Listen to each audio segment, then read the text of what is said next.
Good evening, my incredible things. Welcome back to the cavern. I'm Kasara, and this is my Cavern of Secrets.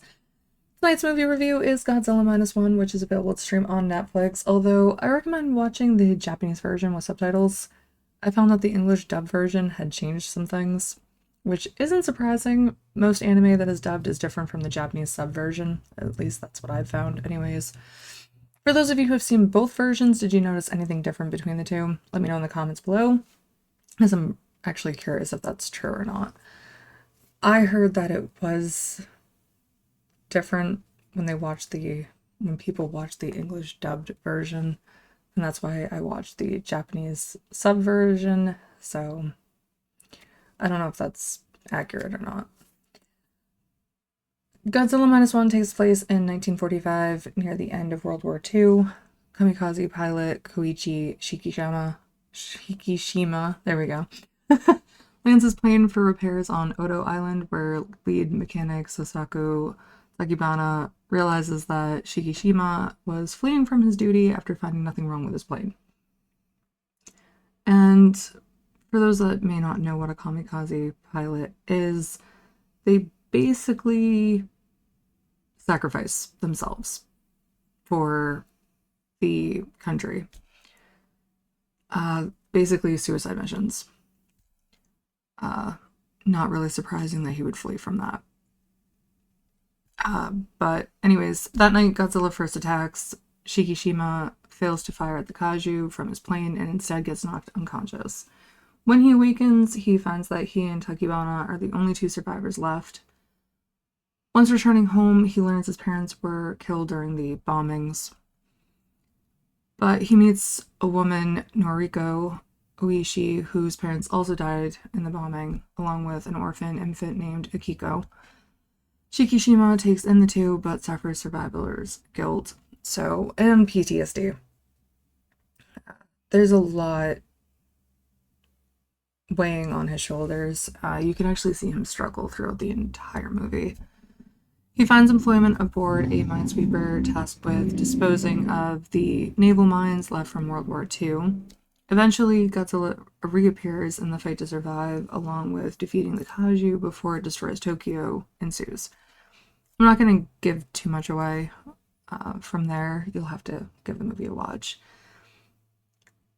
I personally loved this movie because it takes us Godzilla fans back to its roots, which I fully enjoyed. As someone who grew up watching the original films, it was great to see. I like the new look of Godzilla as well. I think they kept its adorable qualities. Yes, I'm one of the weird ones who thinks Godzilla has a really cute face. I think he's adorable. I also like the updated sound it makes while still incorporating the original voice that it had. Overall, a great movie. I highly recommend to any Godzilla fans. The character development was incredible as well. I like seeing characters grow in films instead of being perfect right off the bat like a lot of films today seem to do. I also hate two-dimensional characters, and in this one I didn't see too many of that. It seemed each of the characters kind of grew as the movie progressed,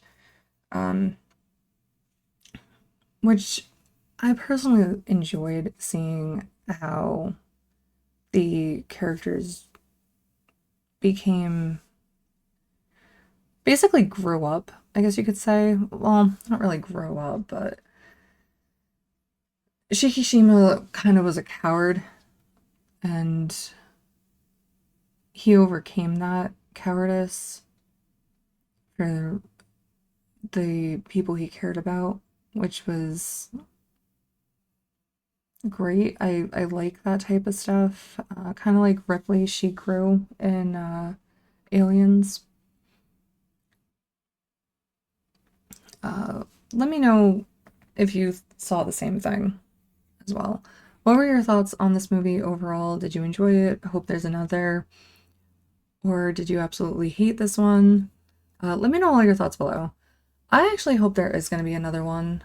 I hope that they continue with this train of Godzilla films instead of Godzilla vs. Kong and those. I really wasn't a big fan of it. I liked Godzilla King of Monsters. I thought that was amazing. I love seeing the old Kaiju kind of get updated graphics and stuff, because I know back then they were puppets, I believe. I could be wrong, but I think they were puppets or models.